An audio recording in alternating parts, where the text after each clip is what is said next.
ভারতে পাচার হওয়া 26 নারী পুরুষকে অবশেষে বেনাপোল দিয়ে হস্তান্তর করেছে ভারতীয় পুলিশ এবং বিএসএফ। এসব বিষয়ে বিস্তারিত দেখুন ভয়েস অফ ক্যালকাটায়। চলুন আলোকচিত্র দেখে আসি, শুনে আসি বিস্তারিত। মিথ্যা আশ্বাসে এবং ভারত চাকরি প্রলোভনে ভারতে পাচার হওয়া 26 নারী পুরুষকে দীর্ঘ 3 থেকে 7 বছর পর বেনাপোল ইমিগ্রেশনে হস্তান্তর করেছে ভারতীয় ইমিগ্রেশন পুলিশ এবং বিএসএফ। তাদের মধ্যে 18 জন নারী এবং 8 জন পুরুষ রয়েছে। তারা ঢাকা, কুড়িগ্রাম, নড়াইল, খুলনা, রংপুর, রাজশাহী সহ বিভিন্ন এলাকার অধিবাসী বলে জানিয়েছেন ইমিগ্রেশন সংশ্লিষ্টরা। ইমিগ্রেশন ওসি ইমতিয়াজ হোসেন সহ এনজিও প্রতিনিধিরা। আমি American centre for international labour solidarity সেন্টারের পক্ষ থেকে শার্শা উপজেলা প্রতিনিধি হিসাবে কাজ করছি। আমি এখানে ইওনো মহোদয় এবং এসিল্যান্ড মহোদয়ের প্রতিনিধি হিসাবে আজকে যে 26 জন ভিকটিম ও প্রত্যাবর্তিত হলো, এই ভিকটিমদেরকে তাদের অভিভাবক এবং কোন কোন এনজিওরা নেবে তার উপরে আমি সার্বিক তত্ত্বাবধান এবং কাজ করে থাকি। এই শিশুগুলো ইমিগ্রেশন হয়ে থানায় জিডির মাধ্যম দিয়ে কোন এনজিও কোনগুলোকে নিল এবং তাদের একেবারে শেষ পর্যন্ত তাদের কি কোথায় কোথায় নেওয়া হচ্ছে সেগুলোর উপরেই আমি মূলত কাজ করে থাকি। আর হচ্ছে যে ইমিগ্রেশন ওসি ইমতিয়াজ হোসেন সহ এনজিও প্রতিনিধিরা জানান, অবৈধভাবে ভারতে প্রবেশের অভিযোগে বিভিন্ন এলাকায় ভারতীয় পুলিশের হাতে আটক হন তারা। পরে 2 থেকে 7 বছর জেল হাজতবাস শেষে তাদের ঠাঁই হয় নিলোয়া সহ বিভিন্ন শেল্টার হোমে। পরে দুই দেশের স্বরাষ্ট্র পররাষ্ট্র দপ্তর সহ এনজিও সংস্থার সহযোগিতায় মঙ্গলবার সন্ধ্যায় দেশে ফেরেন তারা।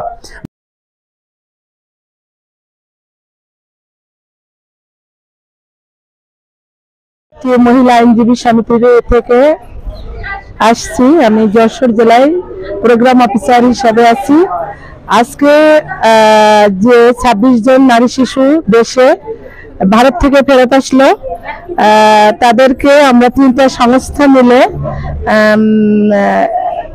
বিভিন্ন আইনের প্রক্রিয়ার মাধ্যমে আমরা তাদের রিসিভ করব এবং তাদের পরিবারের কাছে হস্তান্তর করব। এই নারী শিশুরা কেউ 7 বছর 2 বছর আগে ভারতে বিভিন্ন জায়গায় পাচার হয়ে যায় এবং তারা বিভিন্ন জেলখানা থেকে ওখানকার বিভিন্ন সংস্থা লিলোয়া হোম সিনে এরা বিভিন্ন আছে সংলাপ, এরা সবাই মিলে তাদের সংস্থায় রেখে এই আইনের প্রক্রিয়ার মধ্যে ট্রাভেল পারমিটের মাধ্যমে তাদের আজকে দেশে ফেরত পাঠালো। আলাইকুম, আমি ভারতের পেট্রাপোল ইমিগ্রেশন পুলিশ এবং বিএসএফ তাদেরকে বেনাপোল ইমিগ্রেশন পুলিশ ও বিজিবির কাছে হস্তান্তর করেন, এমনটি জানিয়েছেন ইমিগ্রেশন সংশ্লিষ্টরা। তাদেরকে বেনাপোল কোর্ট থানায় হস্তান্তর করা হয়। পরে সেখান থেকে তাদেরকে রাইট যশোর এবং বাংলাদেশ মহিলা আইনজীবী সমিতির জিম্মায় দেওয়া হয়েছে। মহিলা আইনজীবী সমিতির যশোর প্রোগ্রাম অফিসার রেখা বিশ্বাস এবং রাইট যশোর এর এরিয়া ম্যানেজার আবুল হাসনাত জানান, ফেরত আসা বাংলাদেশি নাগরিকদের আইনি পরীক্ষা সম্পন্ন করে তাদেরকে পরিবারের কাছে হস্তান্তর করা হবে। রাইট যশোর একটি বেসরকারি মানবাধিকার উন্নয়ন সংস্থা। রাইট যশোর মানবাধিকার এবং সুশাসন নিয়ে কাজ করে থাকে। আপনারা জানেন আজকে এখানে মোট 26 জন অনিয়মিত প্রত্যাবর্তনকারী যারা ভারতে এতদিন বিভিন্ন হোমে অবস্থান করতেছিল, রাইট যশোর সহ আরও কিছু সংস্থা তাদেরকে বাংলাদেশে নিয়ে এসে যথাযথ আইনি প্রক্রিয়ার মাধ্যমে তাদেরকে পরিবারের কাছে হস্তান্তর করবে।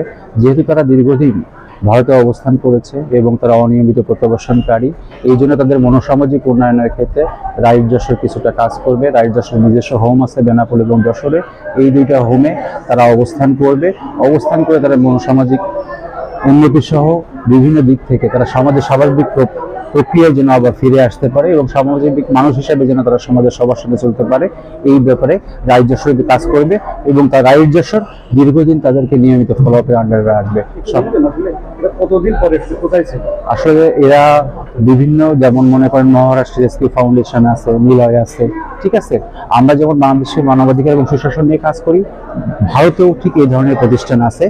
তাদের ভিতরে রেস্কিউ ফাউন্ডেশন নাম একটা।